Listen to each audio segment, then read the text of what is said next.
Aujourd'hui, je veux te parler avec calme, comme si nous étions assises à la table de la cuisine, parce que cette vidéo est pour toi, toi qui as passé des années à prendre soin de ta maison, de ta famille, et qui bien souvent nettoie sans relâche mais finit quand même fatigué, avec l'esprit agité et cette sensation étrange de « j'ai tout rangé, mais je reste inquiète ».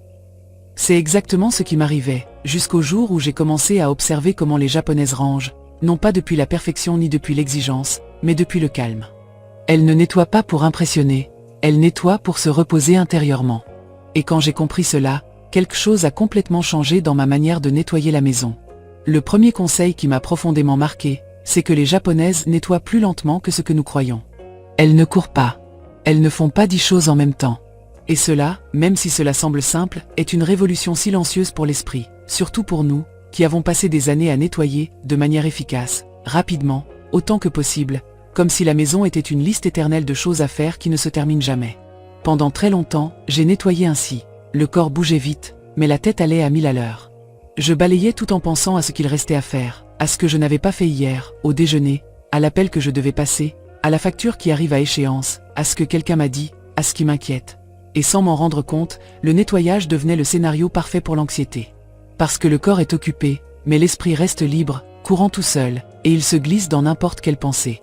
En revanche, quand tu observes une Japonaise en train de nettoyer, tu ne vois pas cette désespérance.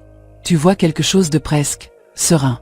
Comme si chaque mouvement faisait partie d'une chorégraphie tranquille. Et c'est là que se trouve le secret. Elle ne nettoie pas pour terminer, elle nettoie pour revenir au centre. Cela m'a beaucoup aidé de le comprendre ainsi.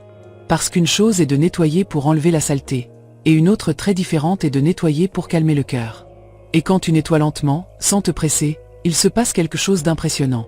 L'esprit cesse de sauter d'une pensée à l'autre, parce qu'il n'a plus l'impulsion de courir derrière le corps. C'est comme si le corps disait à l'esprit « Tranquille, nous ne fuyons pas, nous sommes ici ». Maintenant, attention, nettoyer lentement ne signifie pas nettoyer peu. Cela ne signifie pas être paresseuse. Cela ne signifie pas mettre 3 fois plus de temps. Cela signifie être présente. Cela signifie que si tu nettoies la table, tu nettoies la table et rien d'autre. Tu ne nettoies pas la table tout en te disant intérieurement « Après je dois balayer, après je dois ranger la salle de bain, après je dois… » Parce que cela ouvre un tunnel mental de pression, comme si tu poursuivais un train qui est toujours devant. L'ordre japonais coupe ce tunnel. Il te ramène au « un par un ». Et le « un par un » est un médicament pour le cerveau, surtout à cette étape de la vie où parfois nous portons déjà trop de préoccupations. Cela m'a énormément aidé de faire une chose très concrète. Avant de commencer, je me donne une petite permission, comme un accord avec moi-même. Je me dis à voix basse, même si cela paraît étrange, maintenant, seulement ceci. Seulement la table. Seulement le plan de travail. Seulement le coin du salon. Et quand ma tête essaie de s'échapper, parce qu'elle le fait, bien sûr qu'elle le fait, je la ramène avec douceur. Je ne me gronde pas. Je ne me dis pas « Oh, quelle idiote, encore en train de penser ».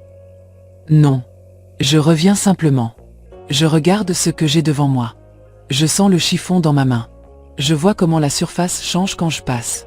Et là, il se passe quelque chose de précieux. Le nettoyage devient une sorte de respiration. Un rythme. Une pause. Et je vais te dire quelque chose de très réel. Quand on nettoie vite, le corps se tend. Les épaules se lèvent, la mâchoire se crispe, l'estomac se contracte. Parfois on ne s'en rend même pas compte, mais le corps le ressent. En revanche, quand tu nettoies lentement, le corps commence à se détendre. Et quand le corps se détend, l'esprit reçoit le message « il n'y a pas de danger ». Parce que bien souvent l'anxiété, c'est cela, le corps agissant comme s'il y avait une urgence, même lorsqu'il n'y en a pas. Alors nettoyer lentement, avec douceur, est une manière de dire au système nerveux « tu es en sécurité ». Et pour nous, qui avons vécu des années à prendre soin, à résoudre, à soutenir, ce message est de l'or. J'ai commencé par quelque chose de très simple. J'ai choisi un seul endroit de la maison pour pratiquer ce rythme japonais. Je n'ai pas essayé de le faire dans toute la maison d'un coup, parce que sinon je me frustrais. J'ai choisi la table, parce que c'est un endroit où tout s'accumule. Et je me suis donné une règle. Pendant que je nettoie la table, je ne fais rien d'autre. Je ne porte pas les assiettes à la cuisine. Je ne plie pas le linge. Je ne ramasse pas de papier pour aller les jeter. Seulement la table. Cela semble peu productif, mais c'est là que réside l'incroyable. À la fin, je n'avais pas seulement la table propre, j'avais l'esprit plus clair. Et avec l'esprit plus clair, le reste de la maison devenait plus facile. C'était comme commencer depuis un endroit plus léger. Une autre chose que j'ai apprise en observant ce style, c'est qu'elles font des micro-pauses. De petites pauses. Pas ces pauses de s'asseoir pendant une demi-heure, non. Des pauses de 2 secondes. Elles finissent de passer le chiffon, respirent, regardent le résultat, recommencent. Et ce geste, qui semble insignifiant, donne de la dignité à l'action. C'est comme quand tu cuisines avec amour. Ce n'est pas seulement faire à manger, c'est prendre soin. Ici c'est pareil, ce n'est pas seulement nettoyer, c'est prendre soin de moi. Moi, quand je fais cette mini-pause, je sens que ma tête cesse de me pousser. Ce n'est plus « dépêche-toi », c'est bien, tu es en train de le faire. Et si tu es de celles qui nettoient avec de la musique forte ou avec la télévision en fond, je ne vais pas te dire d'arrêter, parce que chacune a son style. Mais je te dis une chose, essaie au moins une fois de nettoyer quelque chose en silence. Quelque chose de petit. 2 minutes. Un coin. Parce que dans le silence, cet effet se remarque davantage. Dans le silence, le « lent » se ressent comme une couverture tiède. Et parfois, à notre âge, ce dont nous avons le plus besoin, c'est précisément cela, une couverture tiède pour l'esprit. Avant, je balayais en pensant à tout ce qui manquait, aux choses en attente, aux problèmes. Je balayais comme pour m'en débarrasser. Et je ne sais pas si cela t'arrive, mais quand on nettoie ainsi, on termine épuisé, comme si on s'était battu avec la maison. Maintenant, j'essaie de faire une seule chose à la fois, et je te jure que l'esprit s'apaise tout seul. Ce n'est pas de la magie, c'est de la concentration. C'est comme quand tu regardes une bougie, si tu restes à l'observer, la pensée ralentit. Ici, c'est pareil. Sauf que la bougie, c'est ta table, ton chiffon, ton balai, ton mouvement. Et voici ce qu'il y a de plus beau. Quand tu commences à nettoyer ainsi, lentement, présente, la maison commence à se sentir différente. Non pas parce qu'elle est plus brillante, mais parce que toi, tu es différente à l'intérieur d'elle. Et cela, pour moi, a été le véritable changement. Parce que l'ordre japonais, au final, n'est pas une méthode, c'est un état. C'est une façon d'habiter ta maison sans courir, sans te punir, sans sentir que tu es toujours en retard. C'est dire, je suis ici, et cela suffit pour l'instant. Si aujourd'hui tu veux l'essayer, fais-le avec moi de manière simple. Choisis une petite surface, pose bien tes 2 pieds sur le sol, relâche les épaules, respire une fois profondément, et répète intérieurement, maintenant, seulement ceci. Nettoie lentement, comme si tu caressais la maison, et non pas comme si tu luttais contre elle.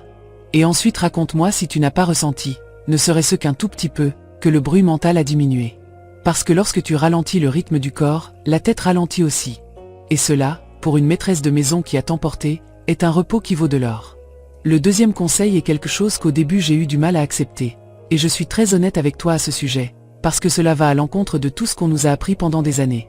Elle range d'abord ce qui ne se voit pas, avant ce qui se voit. Les tiroirs, l'intérieur des meubles, les étagères fermées, ces endroits que personne ne regarde, qui ne se montrent pas quand une visite arrive, mais qu'on sait parfaitement comment ils sont à l'intérieur. Et même si cela paraît incroyable, les Japonaises savent très clairement que le désordre caché pèse aussi, même si personne ne le voit. Il pèse dans la tête, il pèse dans le corps, il pèse dans cette sensation constante de « quelque chose ne va pas », même si tout semble relativement rangé. Pendant très longtemps, je faisais exactement l'inverse. Je rangeais le visible pour sentir que j'accomplissais. La table dégagée, le canapé arrangé, le lit fait. Et oui, c'était joli. Mais à l'intérieur, les tiroirs étaient remplis au point de ne plus pouvoir bien se fermer. Des sacs dans des sacs. De vieux papiers. Des choses cassées que je gardais, au cas où. Des objets que je n'utilisais pas depuis des années, mais que j'avais de la culpabilité à jeter. Et même si je ne les voyais pas, ils étaient là, occupant de l'espace physique et émotionnel. C'est comme avoir une pièce fermée dans la tête dont tu sais qu'elle est en désordre, et le simple fait de penser à l'ouvrir fatigue déjà. Les Japonaises comprennent quelque chose de très profond. Elles ne rangent pas pour montrer, elles rangent pour se reposer. Et le repos ne vient pas de ce qui paraît joli, il vient du fait de savoir qu'il n'y a pas de chaos caché qui attend d'apparaître. C'est pour cela qu'elles commencent par les tiroirs. Parce qu'un tiroir est comme une petite boîte de secrets domestiques. Tout ce que nous n'avons pas su où mettre, tout ce qui est, peut-être un jour, tout ce qui fait mal de lâcher. Et ouvrir ce tiroir n'est pas seulement un acte physique, c'est un acte émotionnel. Je l'ai ressenti très clairement la première fois que j'ai osé. Je me souviens parfaitement de ce jour-là. J'ai ouvert un tiroir que j'évitais depuis des années. Littéralement des années. Je le fermais toujours vite, comme en disant « plus tard ». Et quand finalement je l'ai affronté, j'ai ressenti quelque chose de très étrange. Un mélange de honte, de fatigue et de soulagement anticipé. Parce qu'une partie de moi savait déjà qu'il y avait là des choses dont je n'avais pas besoin. Mais il y avait aussi des souvenirs, des décisions reportées, de petites culpabilités. Et ranger ce tiroir a été comme ranger un petit morceau de mon histoire. Ce n'a pas été rapide. Ce n'a pas été joli. Mais quand j'ai terminé et que je l'ai refermé doucement, j'ai ressenti un calme que je n'attendais pas. Comme si la maison avait poussé un soupir. Et moi aussi. L'ordre japonais propose quelque chose de très différent de « tout sortir et ranger vite ». Il propose d'entrer doucement dans ce qui ne se voit pas, avec respect. Ne pas ouvrir 10 tiroirs en même temps. Ne pas démonter toute la maison. Un seul. Un tiroir. Une étagère. Et rester là. Parce que quand on ouvre trop d'espace caché d'un coup, on est submergé. Et le but n'est pas d'être submergé, c'est de s'alléger. Les Japonaises font très attention à cela. Elles savent que le désordre caché garde de vieilles émotions, et on ne les affronte pas avec violence. Quelque chose qui m'a énormément aidé a été de comprendre que le « Oka » est l'un des grands voleurs de calme. Nous gardons des choses par peur, par habitude, par histoire passée où tout coûtait. Et il ne s'agit pas de juger cela, il s'agit de le regarder avec tendresse. J'ai commencé à me demander, avec chaque chose, est-ce que cela me donne de la tranquillité aujourd'hui ou est-ce que cela me l'enlève? Et il a été impressionnant de me rendre compte que beaucoup de choses que je gardais au cas où me généraient en réalité une charge silencieuse. Je ne les utilisais pas, je ne les appréciais pas, elles étaient seulement là à occuper de la place. Quand tu commences à ranger ce qui ne se voit pas, il se passe quelque chose de très curieux. Soudain, la maison se sent plus légère, même visuellement elle n'a pas tant changé. Personne ne remarque que tes tiroirs sont rangés, mais toi oui. Et ce « toi oui » est ce qui compte. Parce que chaque fois que tu ouvres un tiroir et que tout est clair, accessible, respirable, ton corps se détend un peu plus. Il n'y a plus de résistance. Il n'y a plus ce micro-stress d'ouvrir et de refermer vite.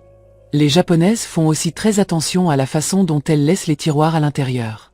Elles ne les remplissent pas à la limite. Elles laissent de l'espace. De l'espace pour que les choses respirent. De l'espace pour que la main entre sans effort. Et cet espace physique se traduit directement en espace mental.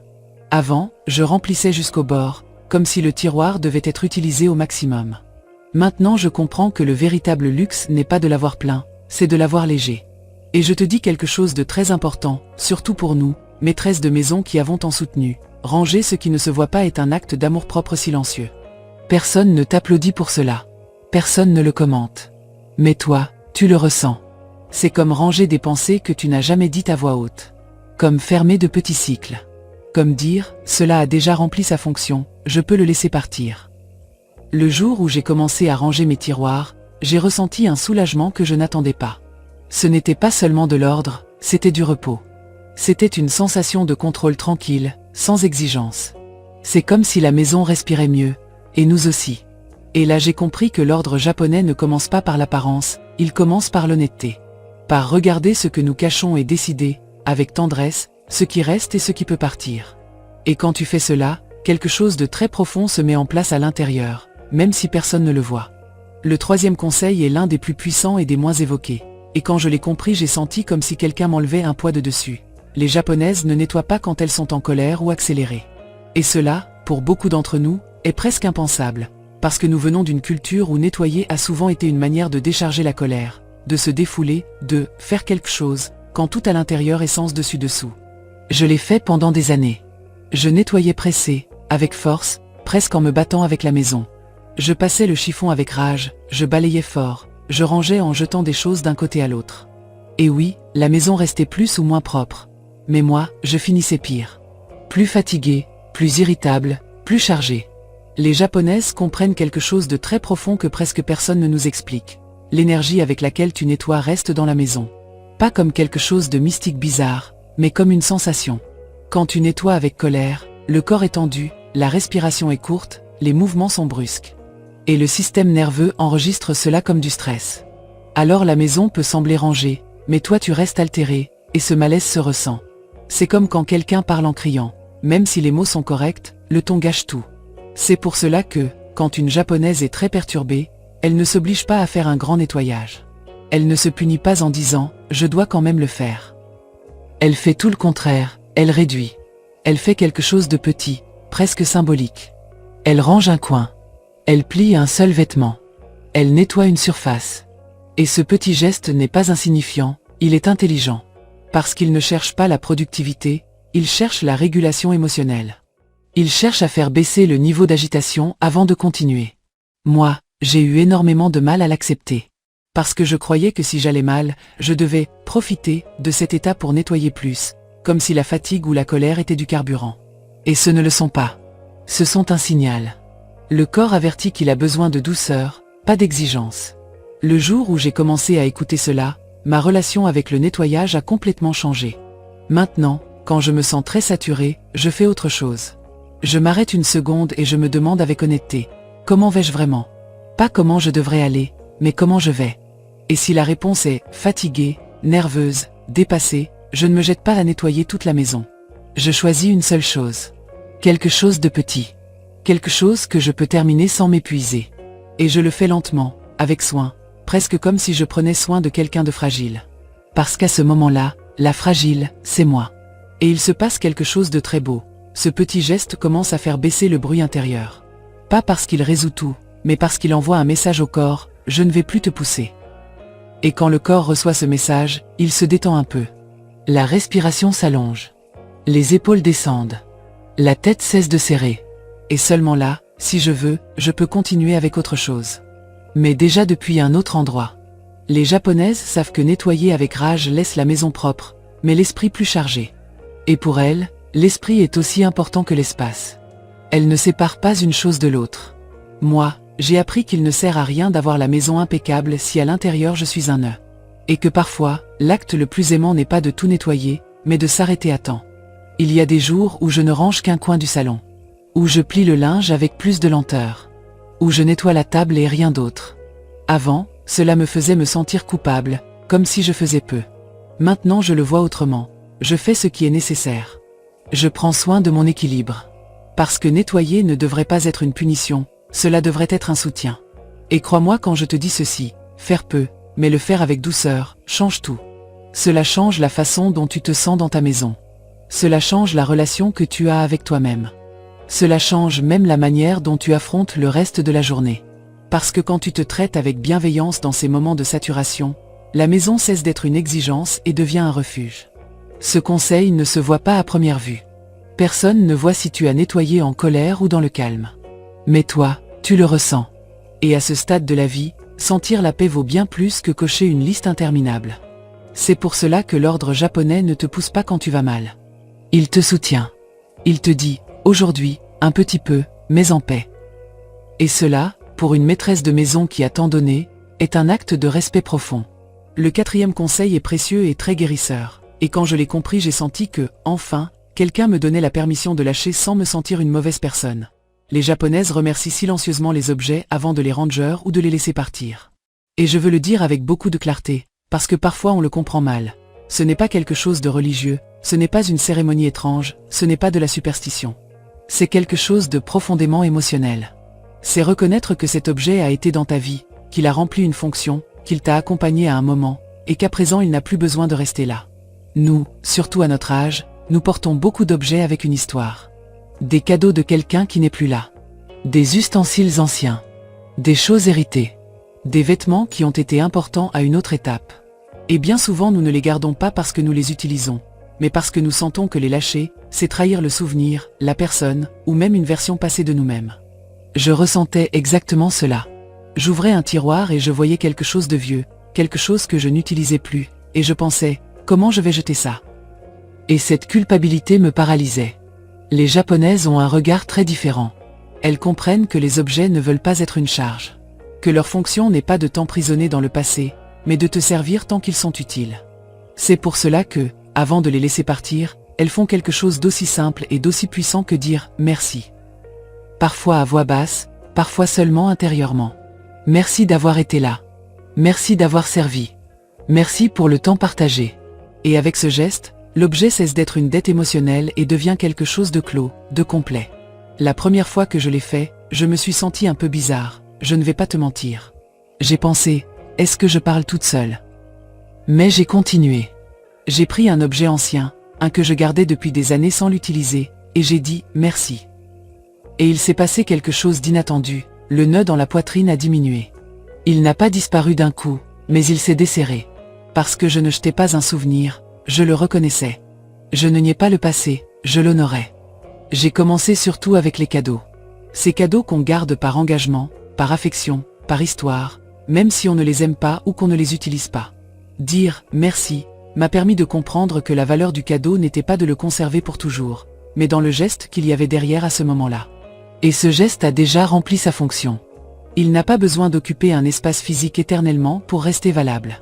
Je l'ai aussi fait avec de vieux ustensiles, ceux qu'on garde parce qu'ils servent encore, même si on ne les utilise jamais. En les remerciant, j'ai cessé de les voir comme du gaspillage et j'ai commencé à les voir comme des compagnons d'étape. Et quand je les ai laissés partir, je n'ai pas ressenti de culpabilité, j'ai ressenti du soulagement. Un soulagement doux, tranquille, sans drame. L'ordre japonais ne juge pas. Il ne te dit pas « ceci est mal », « ceci est en trop », « ceci est inutile ». Il accompagne. Il t'invite à regarder chaque objet avec respect, même en le lâchant. Et cela change complètement l'expérience de ranger. Ce n'est plus une lutte entre ce qui reste et ce qui part, c'est un adieu affectueux. Et quand tu dis au revoir correctement, il ne reste pas de douleur, il reste de la paix. Quelque chose de très important que j'ai appris, c'est que tu n'as pas besoin de le faire avec tout si tu ne veux pas. Ce n'est pas une obligation. C'est un outil. Utilise-le surtout avec ce qu'il t'est difficile de lâcher. Avec ce qui te génère de la culpabilité, de la nostalgie, de la peine. C'est là que ce conseil est le plus guérisseur. Parce qu'il t'aide à fermer de petits cycles, silencieux, que personne ne voit, mais qui pèsent beaucoup à l'intérieur. Dire « merci » à voix basse m'a aidé à lâcher sans culpabilité, sans cette sensation de trahir des souvenirs. Cela m'a aidé à comprendre que je peux honorer mon histoire sans vivre prisonnière d'elle. Que les souvenirs vivent en moi, pas dans les objets. Et que la maison n'a pas à être un musée du passé, mais un espace pour le présent. Depuis que je fais cela, Ranger a cessé d'être douloureux. Je ne me confronte plus aux objets comme à des ennemis émotionnels, mais comme à des chapitres. Certains continuent, d'autres se ferment. Et tout va bien. Parce que l'ordre japonais ne pousse pas, n'oblige pas, ne critique pas. Il accompagne avec douceur. Il te prend la main et te dit « tu peux lâcher » et continuer à être complète. Et le 5e conseil, peut-être le plus transformateur de tous, c'est comprendre que les Japonaises ne cherchent pas des maisons parfaites, elles cherchent des maisons qui se sentent légères. Et cette idée, quand tu la laisses vraiment entrer, te change la tête. Parce que pendant des années on nous a appris qu'une « bonne maison » est une maison impeccable, rangée au millimètre, où rien n'est hors de place. Et sans nous en rendre compte, nous avons commencé à mesurer notre valeur, notre effort et même notre affection pour la famille en fonction de à quel point la maison a l'air parfaite. Moi, j'ai vécu très longtemps ainsi, en poursuivant une image qui ne tenait jamais. Les Japonaises ne poursuivent pas cette perfection. Elles poursuivent la sensation. Elles se demandent constamment comment un espace se sent, pas comment il se voit sur une photo. Si quelque chose n'apporte pas de calme, on le revoit. Si quelque chose génère du bruit visuel ou émotionnel, on le simplifie. Et attention, on ne l'élimine pas par mode, ni par obligation, ni parce que cela devrait être ainsi. On le revoit avec honnêteté. On écoute le corps. On observe la réaction intérieure. Parce que le corps, c'est quand un espace submerge, même avant l'esprit. J'ai commencé à m'en rendre compte quand, après avoir nettoyé, je ne me sentais pas en paix. La maison était rangée, oui, mais je marchais dedans et je ressentais une sorte de fatigue silencieuse. Comme si tout me demandait de l'attention en même temps. Trop d'objets, trop de couleurs, trop de choses utiles. Et là, j'ai compris quelque chose de clé. Ce n'est pas la même chose qu'une maison rangée et une maison légère. L'une peut exister sans l'autre. Une maison légère ne t'exige pas. Elle ne te crie pas dessus. Elle ne te pousse pas à être toujours en train de faire quelque chose. Elle te permet de marcher lentement, de t'asseoir, de respirer. Et quand j'ai commencé à appliquer ce conseil japonais, j'ai cessé de me demander « est-ce parfait ?» Et j'ai commencé à me demander « comment je me sens ici ?» Et cette question a tout changé. Parce qu'il y a des choses qui sont bien rangées, mais qui génèrent quand même de l'attention. Et il y a des espaces simples, même imparfaits, qui transmettent une paix immédiate. Les Japonaises comprennent que le bruit n'est pas seulement sonore. Il y a aussi du bruit visuel et du bruit émotionnel. Des objets accumulés, des surfaces pleines, des décorations qui ne te connectent plus, des souvenirs qui ont déjà rempli leur cycle. Tout cela génère un murmure constant qui épuise, même si tu ne le remarques pas consciemment. C'est pour cela qu'elle simplifie. Pas par minimalisme extrême, mais par bien-être. Elle retire ce qui est en trop pour que l'essentiel respire. Moi, par exemple, j'avais des coins jolis, mais chargés. Beaucoup de petites choses ensemble. Beaucoup d'ornements. Et même si je les aimais, ils me fatiguaient. Le jour où j'en ai enlevé certains et où j'ai laissé de l'espace vide, j'ai ressenti quelque chose de très fort, du soulagement. Comme si la maison avait expiré. Et cet espace vide ne s'est pas senti triste, il s'est senti généreux. Comme une pause. Comme le silence après beaucoup de bruit. Ce conseil m'a aussi appris à arrêter de me punir de ne pas avoir tout impeccable. J'ai compris que je n'ai pas besoin d'avoir la maison parfaite pour aller bien. J'ai besoin de sentir la paix quand j'y marche. J'ai besoin que ma maison m'accueille, pas qu'elle m'évalue. Et quand j'ai lâché l'exigence de la perfection, le nettoyage a cessé d'être une obligation lourde et il est devenu un moment à moi. Un moment où je range, oui, mais où je me range aussi à l'intérieur. Maintenant je nettoie depuis un autre endroit. Pas depuis le « je dois », mais depuis le « je veux me sentir mieux ici ». Et cela change complètement l'expérience. Parfois je nettoie peu. Parfois je laisse des choses pour demain. Et c'est bien. Parce que l'objectif n'est plus de respecter une norme invisible, mais de prendre soin de mon calme. Et quand le calme est là, curieusement, tout s'écoule mieux. L'ordre japonais, au fond, ne te demande pas d'avoir moins par obligation, ni de vivre dans une maison vide. Il te demande de t'écouter. D'observer ce qui te pèse et ce qui t'allège. De choisir consciemment comment tu veux te sentir dans ton propre foyer. Et quand tu fais cela, la maison devient un refuge, pas une charge. Depuis que j'applique ce dernier conseil, ma maison n'est pas parfaite. Mais elle est légère. Et moi, à l'intérieur, aussi. Et cela, pour moi, est le véritable ordre. C'est pour cela que j'ai voulu faire cette vidéo, spécialement pour toi, toi qui as tant donné, qui mérite une maison qui te serre dans ses bras et non qui t'exige.